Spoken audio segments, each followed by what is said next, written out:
Hey, Dave Localio, welcome to another edition of our YouTube of Porting with me. Today we're going to work on a 4G63. We are going to do the combustion chambers. Check it out.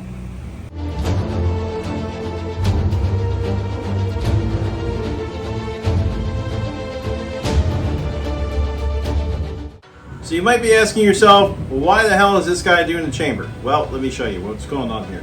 So the problem with these chambers is a lot of hot spots. So when you're making some jam and you got pump gas, these points here, these very sharp points here in the chamber, they can cause detonation. So we're going to blend all this stuff into the top angle of the valve job. I'm not only going to show you how we blend this, but we're going to reshape the combustion chamber. Sure, there's some theories if it's going to slow the chamber down or speed it up, aerodynamization, but I'm not getting into theories with you guys. As I said before, we are just going over some techniques and showing you how I do it. It's worth noting that the chambers are actually different from OEM. You'll see this is number 4, and if you look at this area right here, it's kind of pushed down. Now this is all factory stuff. You can see this in castings all over the place. Now if you go to the next one, these are kind of flat. It doesn't have that big piece like you've seen over here, and then they're all kind of flat until you get to the number 1, and now same scenario. Now it's big again. But we're gonna make them all the same, so don't worry. Here's the tools we're gonna use, and I wanted to show you something. So we're gonna use the 1/2" HeadGames Super Spiral, but you'll notice that this is shorter than this one. Now this is how we normally sell them. We sell them as a 6" length, and I always talk about getting more than one because I cut it down, and then you have this size. We use this size because you really need to be close to the combustion chamber, and there's a lot of deflection, and this really helps when you're grinding on something that's going to have a lot of deflection, to have it shorter. And once we're done with the 1/2", we'll go back over it with a 3/8 just to make it smoother for sanding. The grinders we're going to use, trusty Makita GDO 603. This thing is going to be the workhorse of today. This is going to do all the grinding, and then we're going to switch to air for sanding. Now we have a front exhaust Cleco. This is a Cleco grinder, and the front exhaust is so it blows all of the sanding bits and the metal away from the combustion chamber so we can see what we're doing. Now, on one of the last shots, you might have seen that we already had valves in it, and the valves look all screwed up. Well, that's because we use these as a tool. I call them chamber valves. They're just random valves we have from the shop, and we machine the 45 to a razor sharp edge. Why are we machining it to a razor sharp edge? We are machining it to a razor sharp edge so it sits flat in the chamber, and that way you can blend these into the top of the valve. Now the valve is flat, and it is not a valve that we're going to be reusing. It's simply a tool. I know everybody freaks out when they see these things, but it is just a tool for doing that. So just to show you, these are not the same valve. You can use the same valve that comes out of the head, but I pretty much use every valve and get the fit. So I take tape and I try to get it into the guide, and once you can just kind of make it fit, and then once it fits, you're good to go. Here's another point I want to make. So the valve is actually a little bit smaller than we need. Again, I'm just trying to band-aid this. So we have the 45 is peeking out like right here in the corners, but we can solve that. Take some tape. Make sure you don't tell anybody about these secrets I'm handing out here, because they're out here on the interwebs. So put some tape around it, make it tight to the 45. It's all tight. Then again, we're looking for height. Cut it along the top of the valve.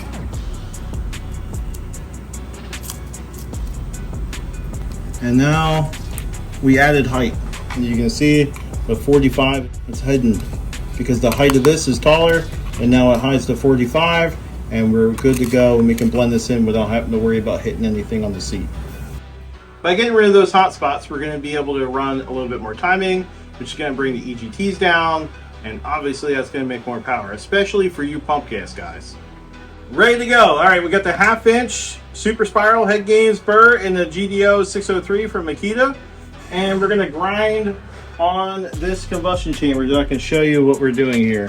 So I got my face mask on, and here we go.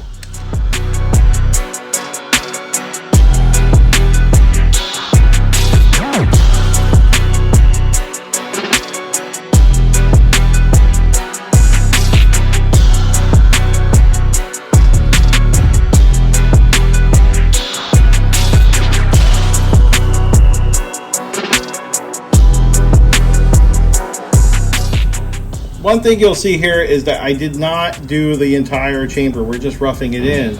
And I only did 1/2. So I did the half that I can touch, or I can easily do. So now I'm going to flip the head and do the other side. And again, this is just roughing it in.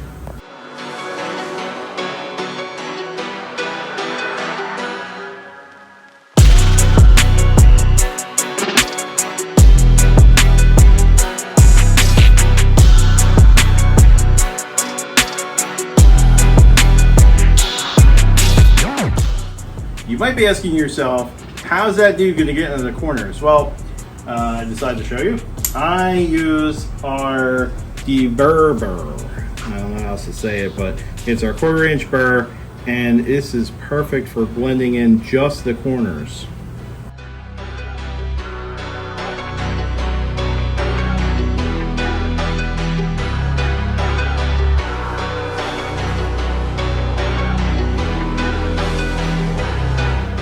You're gonna see or feel a little bump here on the combustion chamber, but have no fear, because we're now gonna blend all this in with the 3/8.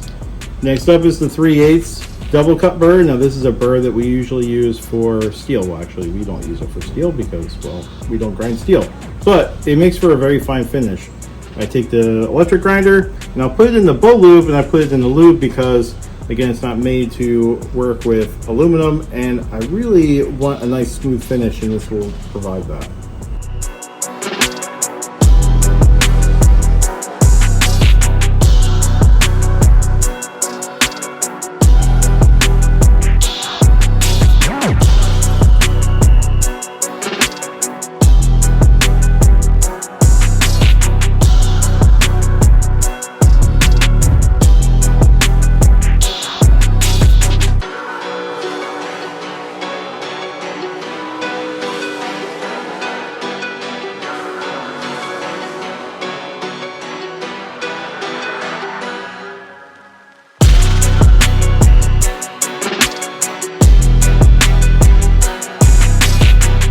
Take notice that I am making this a rounded spot, and I'm not making it a flat spot. So I want the space between the two valves for preventing reversion.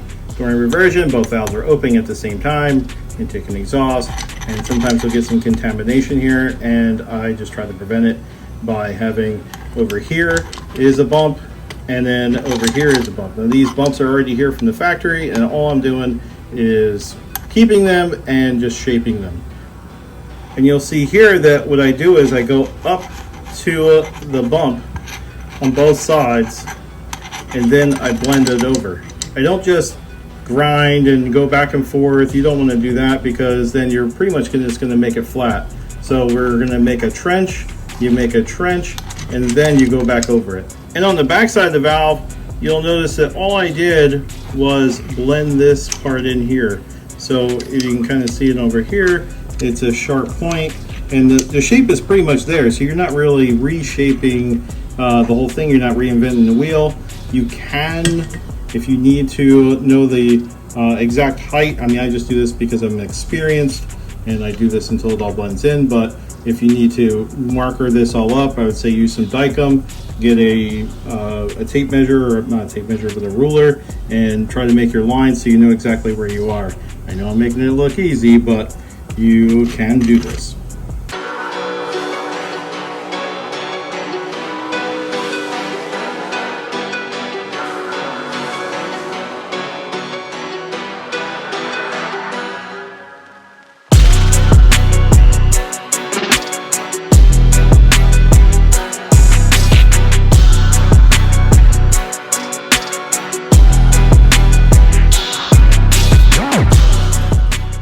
Now the combustion chamber is ready for sanding. We ground it all out, everything's blended. Now it's time to sand it and make it look good. Now that we're sanding, we're going to switch it over to the air grinder. I use the Clico. We use it for the front exhaust, so it blows all of the sanding bits away from the combustion chamber, and you can see what you're doing. For cartridge rolls, I have this, I don't remember what size it is. I'll put it in the comments so you can check it out. But so this is a 60 grit roll, and we're going to get rid of all of our marks with this. And then we are going to hit it with a 120 grit at the very end. Well, towards the end, I'll show you in a minute here. But this is a 3/8 120 grit, and this is perfect for getting into small spots. I'll put a link in for this as well. Here's for the nitty gritty. Now, we took a 3M tool for our sanding discs. So the sanding discs are very hard, and you can't really, they're not very malleable, and they're made to have a tool that goes pretty much in the whole circumference. So what we did was I took all of the rubber that is supposed to be for that, I took it away, and this way when you put it on, it's now malleable. It becomes malleable once you start using it. Use this in all the corners, and pretty much use it everywhere in the combustion chamber. This will straighten out any bumps. It'll take out marks. You can even use it for light shaping, but this is the best tool that you can possibly use for that. Now here is a trade secret. Don't tell anybody I told you. So this is a 1/4 inch prop rod that we cut down. Got that at Home Depot. And we use it for Scotch-Brite, and I use it for a flapper as well. Flappers are something we will talk about another time. So we cut the center here. See, we cut the center of that, and then rounded it on the stone, and I made it a point. Now we make it a point so that way when you are grinding or whatever you're doing with this thing, it's not going to leave marks, it's not going to leave bumps, it's going to be very smooth, and the Scotch-Brite is really going to blend all of your sanding marks in. It's really it's what makes all of our stuff shiny. One thing I want to point out is that whenever you're sanding or grinding, I want you to pick a spot or pick a way of doing it, and then you repeat it every time. You do this wall, then you do this wall, then you do this, and then you flip it. If you do that in order, everything will come out the same.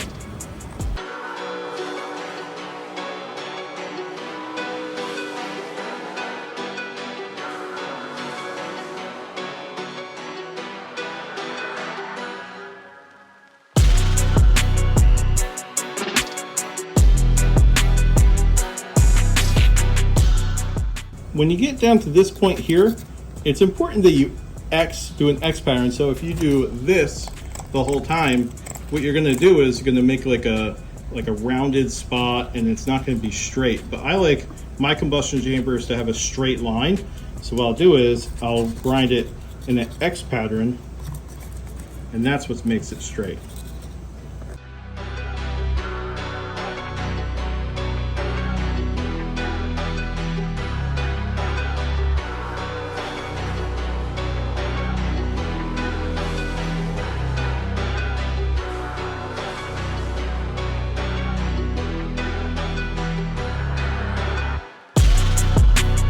The chances of you slipping up are pretty good. What I do is I put extra valves in the chamber next to what I'm working on. If I'm working on one of these chambers, I'll put valves in each side, so that way if I'm grinding or sanding and I come off and I hit this, I'm not going to hit the seat.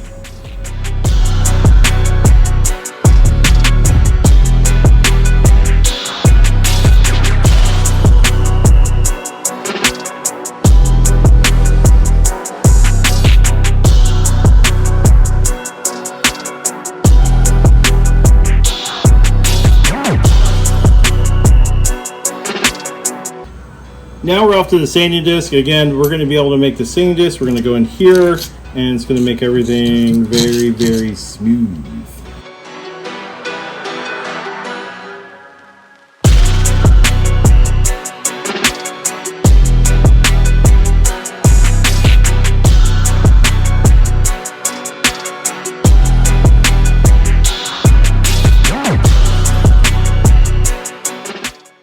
I left this line a little jagged so we can show just an example of how well this works. And you see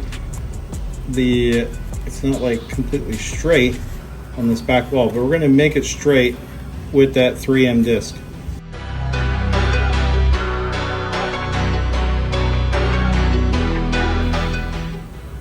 And in 2 seconds, it's all straight again. Second to last, our 120 grit 3/8 cartridge roll. So now we're going to make all of the lines symmetrical.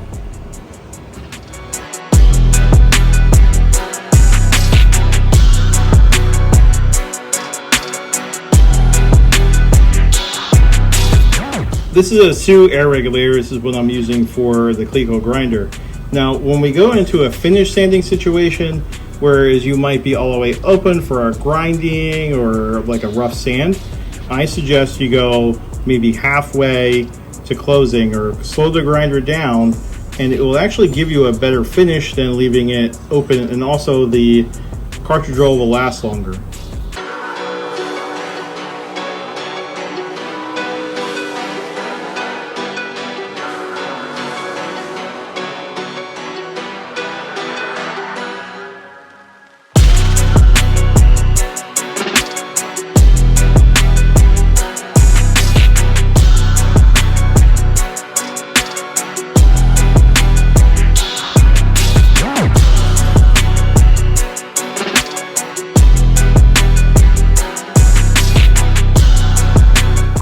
Now it's time for the finishing touches. A little Scotch-Brite and the tool. Here we go. You're going to want to do this at a very slow speed.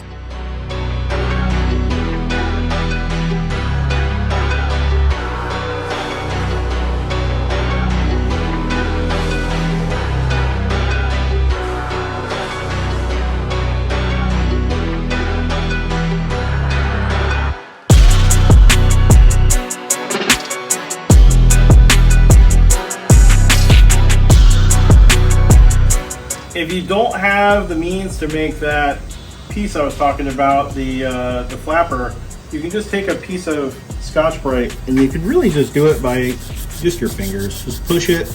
Make sure that you're sticking with and this goes with the grinder as well. Remember that we sanded it in this direction. You want to push this in the same direction. You definitely don't want to go against it, because then it will never look blended.